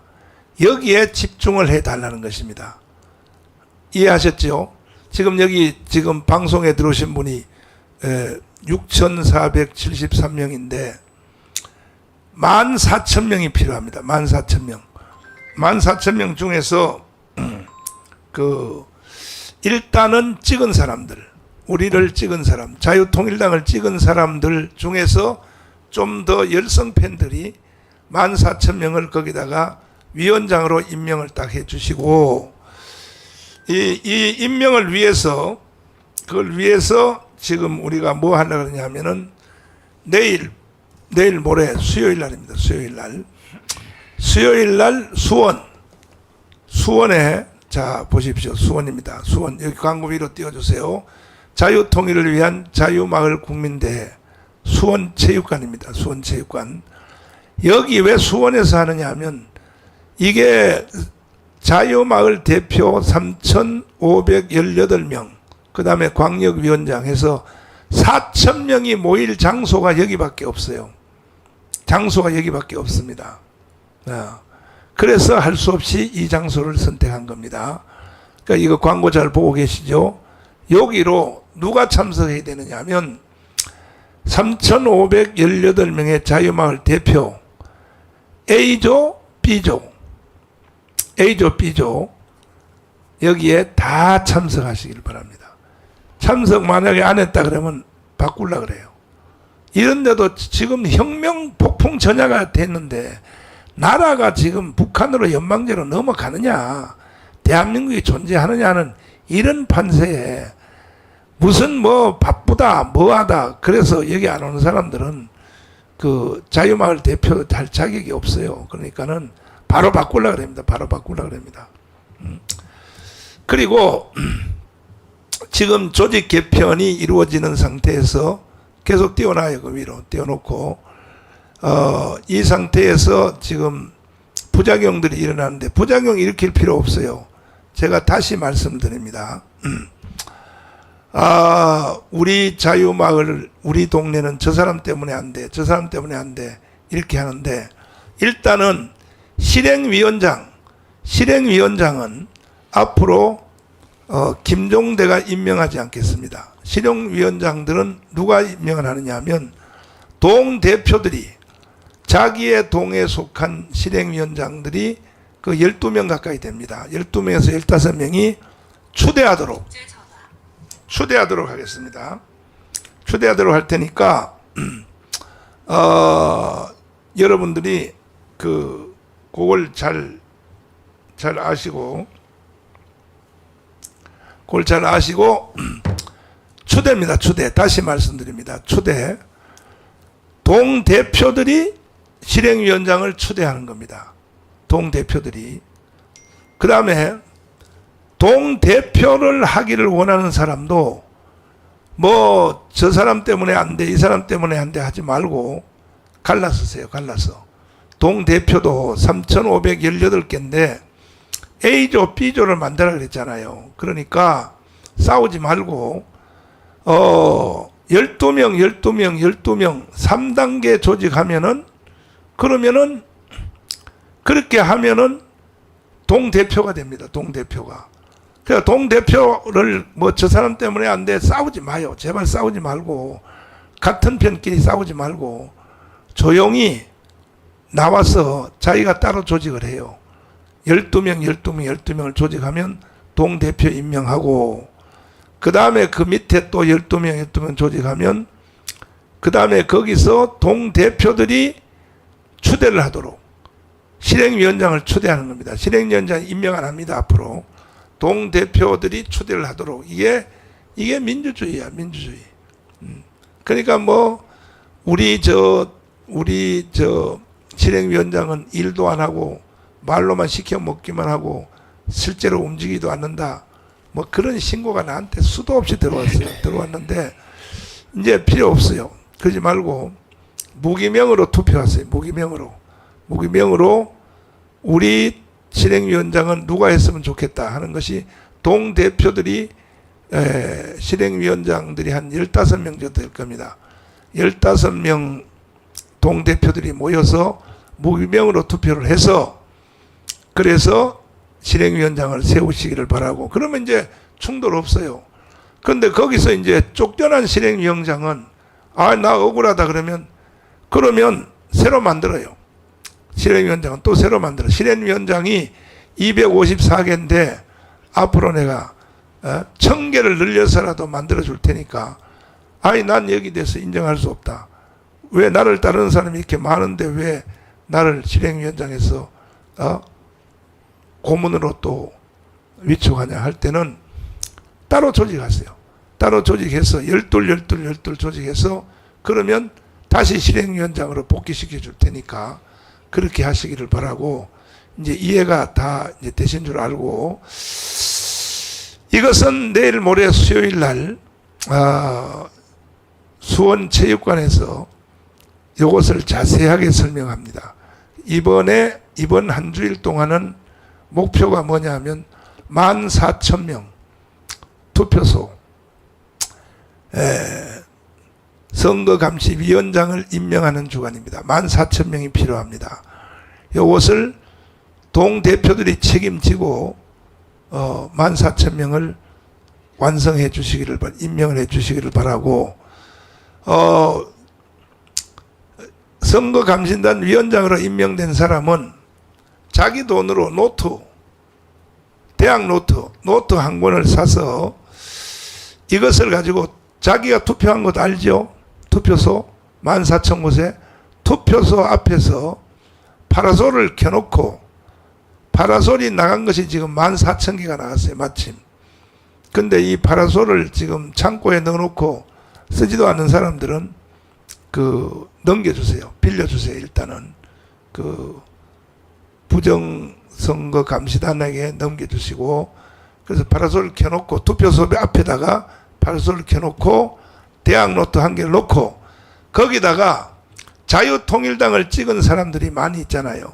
그 사람들이 다음 주에 하려고 합니다. 다음 주에 재투표를 합니다. 재투표를 해서 이름하고 핸드폰 번호를 꼭 거기다 쓰시면 최소한 64,000명은 64만 명. 64만 명은 일단 쓸 거 아닙니까? 근데 여기서 10만 명이라도 더 나와버리면 이것은 바로 4.19, 5.16으로 가는 근거를 만들려고 하는 겁니다. 그러니까 그냥 우리 통계학자들의 말만 가지고는 이게 법적인 효과도 없고 이건 불가능해요. 그래서 확실한 물증을 우리가 제시하기 위해서 재투표를 하는데 재투표를 하는데 자유통일당만 재투표합니다. 다시 한번 위로 올려주시고 사이트에 올려주시고 사이트 위로 올려주시고 부정선거감시단 모집 요거 보시죠. 여기다가 위원장 할 사람 그 다음에 위원할 사람은 여기다 핸드폰 가지고 등록을 해 주시기 바랍니다. 여기로 요 사이트로 등록을 해 주시면 일단은 64만 명은 여기에 등록이 될 것입니다. 반드시 일단 자유통일당 찍은 사람이 65만 가까이 되니까 65만 명은 일단 여기 등록이 될 것입니다.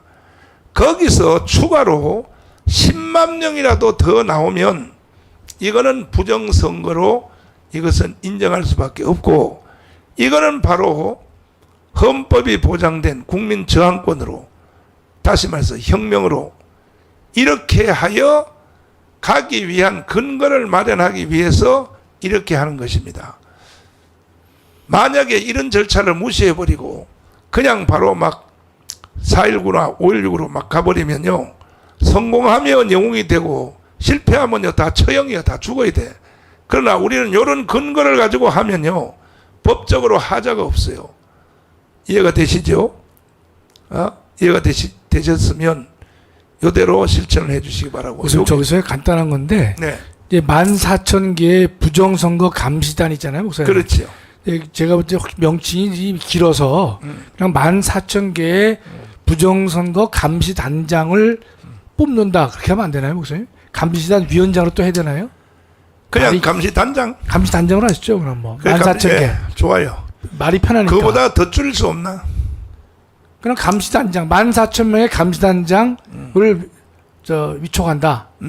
그 말이 좀 편하니까요. 그러면 이따가 예. 장로님이 이름을 한 개 더 줄여가지고 더 줄여요? 앞에 이니셜을 따가지고 저 네. 줄이는 거 있잖아요. 네, 예. 뭐 부감단 뭐 이렇게 하든지 뭐 이렇게 해서 그럼 이니셜. 감시단장 해도 되죠, 뭐. 감시단장. 예. 좋아요. 그렇게 해서 요거는 금방 고칠 수 있으니까 예. 그렇게 해주시고, 다시 한번 광고 드리면 내일 3,518개 자유마을 대표 A조도 좋고 B조도 좋고 수원에 다시 수원 위로 띄워주시고, 수원으로 모레입니다, 목사님.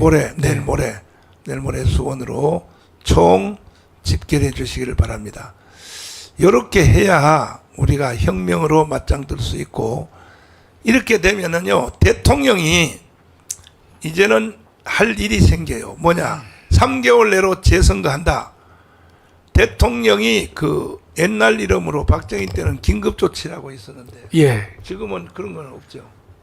지금도 대통령에게 긴급 명령권 또는 긴급 재정 경제 명령권 또 세 번째는 그 계엄 선포권 세 개를 가지고 있습니다, 목사님. 지금도요. 예. 그러면 3개월 안에 재선거 하라. 이렇게 대통령이 그런 명령도 할 수 있나요? 만일에 목사님 저게 64만 표, 10만 표가 더 나왔다. 네. 그건 목사님 대한민국 국민이 다 함께 네. 일어나서 동참해야죠. 그렇죠. 예. 예. 대통령 자신의 명령을 떠나서 대한민국 국민이 다 일어나야지, 목사님 저게요. 그렇죠. 예. 그래서 대통령께서 할 수 있는 밑에 조건을 만들어 줘야지. 이걸 안 만들어 주고 대통령한테 명령하세요. 정강호 목사님 대통령한테 빨리 지시하세요. 아니, 내가 대통령을 지시한다고 대통령이 내 말을 들어요? 그러나 이것이 이루어지면 하지 마라 그래도 윤석열 대통령이 할 것입니다. 하지 마라 그래도. 그렇게 여러분들이 꼭 이해해 주시길 바라고. 자, 특별히 또 궁금한 게 있으면 댓글을 통해서 여러분이 이거 올려주시면 제가 설명을 해드리도록 하겠습니다. 보면 목사님 저기 보니까요. 네, 제가 저보고 네. 이방 간신 김학성이라 썼어요. 누가요? 저기 댓글에 보니까 이게 무슨 뜻이에요? 이방? 이방 네. 그다음에 띄어쓰고 간신 띄어쓰고 김학성. 이방원, 간신. 아니 이방원이 아니라 그냥 이방. 이방의 간신의 김학성. 그래서 저게 무슨 말인가 나는. 근데 이거는 참고해서 봐야 될 것은 뭐냐면 이 중에서 100명 중에 한 명 있죠. 예. 한 명은 저쪽에서 아니 그건 괜찮아요. 저는 그거 알고 있는데 또 예상하고 있는데요. 말 뜻이 이해가 안 돼서 이방 간신. 그래서 간신은 저보고 간신이란 건데 좀 이해가 되는데요. 이방이 뭔지 몰라가지고 제가. 근데 나도 처음에는 그 열 많이 받았거든요. 근데 알고 보니까 이게 북한에서 하더라고. 정광훈 정신 차려. 더 이상 속여 먹지 마. 국민들을 막. 그러니까 저는 그래서 이방 간신에서 말 자체가 그 조금 제가 이해가 안 돼서. 저봐요. 저기 해설이 나왔잖아요. 사또 밑에 이방. 그런 이방이에요, 그러니까 사또 밑에라는 저기 뜻이에요. 그렇게 나오네. 여기 누가 여기 댓글에서 해설해 그 줬어요. 보통 간신배가 이방이 간신을 많이 하거든요. 아니 조금 전에 여기 밑에 댓글에서 그 새끼 간첩입니다 이렇게 나왔어. 아니 괜찮아요, 괜찮은데요. 사또 밑에서 사또한테 아부하는 이방이다. 아이 장로님이 나한테 제일 많이 대드는데 무슨 아니 간신이야 간신은. 그래도 간신이라는 정말. 이방 간신 뭐 좋죠 뭐. 예. 장로님이 나한테 제일 많이 대드는데 말이야 정말. 네, 아직까지도 결론 안 난 게 있어요. 나는 내가 강화문 선언한 것이 헌법 위에 권위가 있다 그러니까 장로님이 지금도 아니라 그러잖아요. 그러니까 근데 뭔 간신이야 간신은. 헛소리 하지 마요. 헛소리 하지 말고 그 다음에 또 쭉 댓글을 여러분이 한번 물어보시면 다 대답을 해드리겠습니다. 모든 말에 물에 대해서. 뭐 다른 것들은 다 일반적인 것이고, 자, 내일도 방송을 할 텐데 1차 목표로 여러분 혁명의 조건이 이루어지는 것이 우리가 14,000곳에서 우리가 그 재투표하겠습니다만은 그건 다음 주입니다. 다음 주에 한 주일 동안은 자유통일당을 찍은 사람들은 한 번만 더 투표소를 방문해서 이름하고 핸드폰 번호를 꼭 써주시면 여러분 이것이 바로 이것이 실제 검증하는 겁니다. 실제 검증하는 거니까 이거 알소리 못해요. 이거요 절대로요. 북한도 우리를 못 이겨요. 북한도 우리를 못 이기는데 퇴근하면서 가겠습니다. 이렇게 또 나오잖아요. 보세요. 그렇죠. 퇴근하면서 가고 그 다음에 여기 사이트에 도 찍은 사람들이 미리 올려버리면 뭐 그 전에 이미 결론도 날 수 있지만 그래도 우리는 이 검증을 하려고 합니다. 실제로 투표를 해서. 그러니까 자유통일당 투표만 새로 하는 겁니다. 일주일 합니다. 일주일. 사전 투표하는 것처럼 일주일 동안 합니다. 이름 간단해요. 이름 쓰고 핸드폰 번호 딱 쓰고. 이렇게 나가니까 저한테 오늘 협박 메시지가 들어왔는데 나는 이런 협박은 뭐 눈도 깜짝 안 하지만은 내가 한번 읽어드리겠습니다.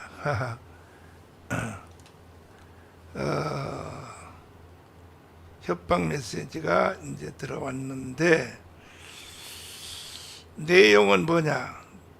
정광훈 죽인다 이 소리입니다. 여기에 읽어보면은 전 목사님 불철주야 애국 헌신의 노력에 진심으로 감사를 드립니다. 제가 속한 모 단체를 통해 들어온 정보에 의하면 내가 여기 이름이 있지만은 요거는 이름을 읽지 않겠습니다. 모 단체라고 하겠습니다. 정보에 의하면 이재명 일당과 정의구현사재단이 자기들 원하는 대로 이루어지고 있는데 모든 것이 지금 선거 후에 다 이루어지고 있다는 거야. 이재명 일당이 다 있는데 마지막 걸림돌이 정광훈 목사라고 하면서 전 목사님만 제거하면 가문 세력은 하루아침에 무너집니다. 그래서 이제 정광훈을 제거를 하지 않고는 자기들이 마지막 목표를 갈 수 없다. 이런 내용입니다. 전 목사님 비방전과 제거를 위한 온갖 방법을 총동원한다고 합니다. 뭐 이건 지금까지도 해왔어요. 뭐 언론도 하고 뭐 유튜브 통해서 입만 열만 정광훈 죽여라야 뭐 총 전체 주제가 다 그겁니다. 지금까지도 내가 당해왔고 각별히 경호에 신경 써 주시기를 바랍니다. 이 제보한 사람이 저한테 하는 말입니다. 그쪽에 단체에 속한 사람 쪽에서 제보하는 얘기입니다. 근데 목사님 다 맞는 얘기 아니에요 이게? 네, 내용이 맞아요. 틀린 얘기 아니라 맞는 얘기인데 목사님? 네. 그래서 저는 절대 안 죽어요. 제가 죽을 거 걱정하지 마시고 주님이 불러가기 전에는 절대 안 죽습니다. 안 죽으니까 걱정하지 마시고 그러나 저도 이제 경호에 대해서는 신경을 더 좀 쓸 것입니다. 쓰고 이만큼 먼저 번에는 모 정보기관에서요 정광훈 죽여서 죽이는 게 아니라 마취를 시켜서 마다를 부대에 넣어서 북한으로 보내라 그런까지도 또 그렇습니다. 예. 왔어요. 예. 그러니까 이게 북한 애들은 밤낮으로 이것만 연구하는 거야. 그러니까 광화문만 무너지면 자기들의 목적지인 적화 통일이 다 된다고 생각하는 거예요. 맞죠, 목사님? 네. 네. 그러나 절대로 우리는 대한민국을 북한에 넘겨줄 수 없기 때문에 우리는 이 절차를 밟아서 하니까 일단은 내일도 방송을 할 것입니다. 내일 방송할 때에 일단 실시간 10만 명이 그 돌파가 돼야 되거든요. 그럼 보세요. 우리가 65만 명 찍었잖아요. 65만 명이 찍었으니까 65만 명이 핸드폰을 동시에 켜서 시청하면은 65만은 뭐 쟤들이 사기를 쳐놓고 줄여놓은 숫자가 65만이니까 이거는 대단한. 장로님, 예. 우리나라 군대 숫자가 총 몇 명이에요? 60만 조금 안 됩니다. 60만 조금 안 되는데 우리는 65만 원이야. 그리고 정신 상태로 보면 장로님, 예. 지금 현재 장로님 그 자기 편하고 편들지 마시고 군대에 있는 정신하고 우리 강화문의 정신하고 누가 더 세요? 우리는 신앙을 네, 대부분이 그렇죠. 신앙을 기초로 그렇죠. 한 분들이 있다는 점에서는 큰 장점이고 네. 조금 아쉬운 것은 어, 너무 연세도 많으시고 네. 신체적인 조건이 그래서 저는 우리가 이제 어떻게 보면은 네. 4년간 당장 뭐 지자체부터 해야 되지만은 네. 우리 지금부터 우리 지금 64만 지지하시는 분들도 또 이 방송을 보고 계시는 모든 분들도 네.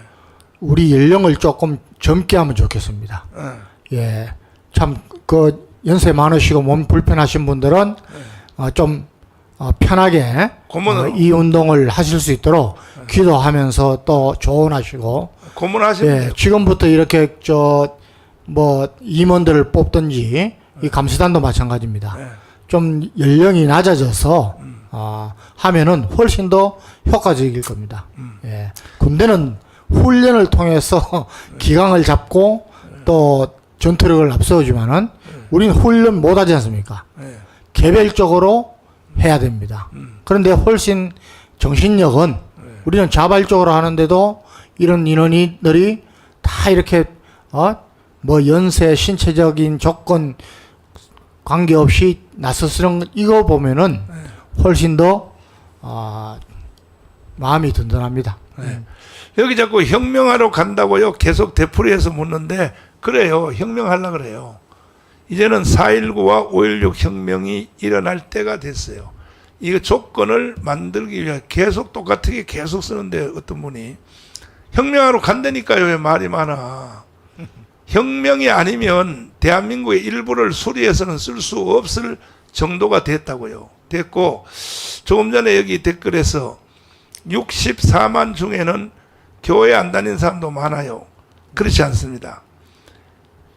교회 안 다니는 사람들도 여기에 찍은 사람이 많이 있지만 그것은 64만 바깥에 있어요. 바깥에. 이번에 한번 해보면 알지만요. 최소한요. 이 100만 표 이상 간다니까요. 100만 표 안에는요. 예수 안 믿는 사람 많아요. 그러나 여기에 64만으로 된 사람들은 거의 다 신앙생활 하는 사람들입니다. 그렇게 해석을 해주시면 되겠습니다.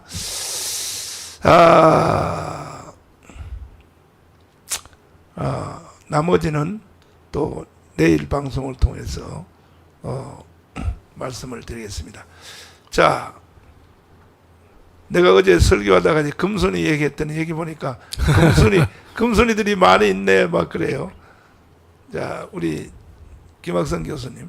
예. 그래서 여기 또 이거 또 모르니까 또 밑으로 좀 내려봐요. 좀 내려봐요. 내려봐. 안정권 대표를 만나보세요. 이게 이제 다 모르니까 이런 거거든요.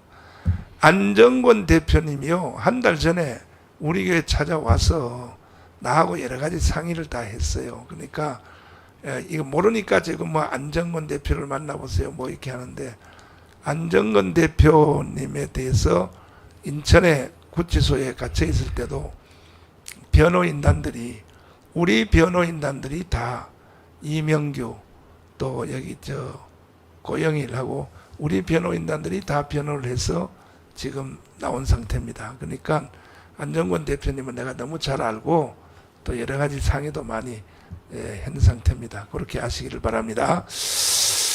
또 불교 신자들도 많이 찍었어요. 맞아요. 불교 신자들 많이 찍었기 때문에 나는 최소한 100만 표 이상이 간다고 생각해요. 불교인들도 많이 찍었다니까요, 사실은. 자, 마지막 말씀 한마디 해주시고. 예, 그 아마 저보고 그 간신이라고 한 사람들이 목사님 위해서 행한 두 개의 발언 때문에 그런 것 같은데요. 이제 팩트를 말씀드리면 다시 한번 목사님이 중환자 상태에서 법정 구속시킨 그 판사에 대해서는 반드시 법적 책임을 물어야 되는 것이에요. 그래서 판사도 재판과 재판 결과 어떤 사건에 대한 결과와 무관하게 법정 구속 사유가 명백하게 없음에도 불구하고 판사란 직위에서 구속을 시켰다고 하는 것은 명백하게 잘못된 것이기 때문에 법적 책임을 물어야 된다고 제가 처음부터 저는 생각하고 있었기 때문에 말씀을 드린 것이고요. 두 번째는 부정선거에 대해서 우리 전광훈 목사님만큼 적극적으로 하신 분이 없다고 제가 다시 한번 밝혀드려요. 그건 사실이에요. 그럼요. 네. 특검단을 목사님이 운영하고 계시는데 그 특검단에 변호사 여러 사람이 있는데 두 사람이 법원 앞에서 데모까지 했습니다. 제가 그 모습을 보면서 제가 참 부끄러웠던 것이 대한민국 그 법원이 변호사가 데모를 해야만 재판을 열어주는 나라로 전락했다는 사실을 제가 보면서 참 참담함을 금할 수 없었거든요. 그 이후에 열린 재판에서 민유숙 대법관이 들어와서 다음 기일도 고지하지 않고 보통 판사가 다음 기일을 고지하지 않고 가는 경우는 제가 못 봤습니다. 아직. 맞아. 고지하지 않고 퇴정을 하니까 맞아요. 우리 저 변호사들이 일어나가지고 당신 어디 가냐 말이죠. 맞아요. 소리 지른 사람이 우리 특검단 변호사들입니다. 맞아요. 법정 직원들이 다 놀랬어요. 그런 일을 하는 사람들은요 다시는 법정에서 변호사 일을 제대로 할 수 변호사 있을까? 취소당할 생각하고 한 거야. 네. 목숨 걸고 한 거예요. 네, 맞아요. 그 일을 끝까지 담당한 분이 목사님이 이끄시는 특검단에서만 했고 다른 단체는 안 했습니다. 네. 그게 객관적 사실이거든요.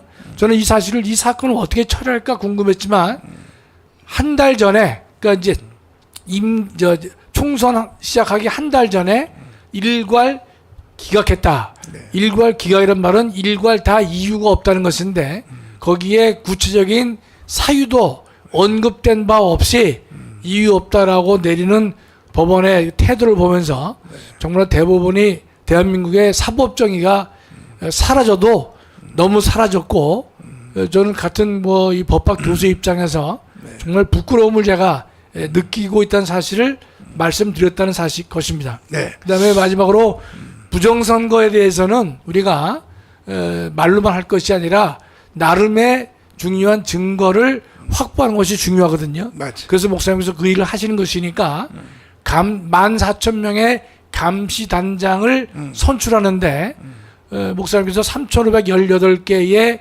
자유마을 대표들이 이걸 할당을 하면 보통 한 4명 정도가 됩니다. 맞아. 그러니까 그분들이 4명의 감시단장을 확보해 주시기를 목사님께서 맞아요. 말씀하신 것인데 맞아요. 가장 정확하게 목사님께서는 적법 절차를 밟고 계시는 거예요. 그냥 막연하게 부정선거다 이렇게 떠드는 것이 아니라 나름의 증거를 확보한 다음에 만약에 65만 표 훨씬 넘는 숫자가 나올 때는요.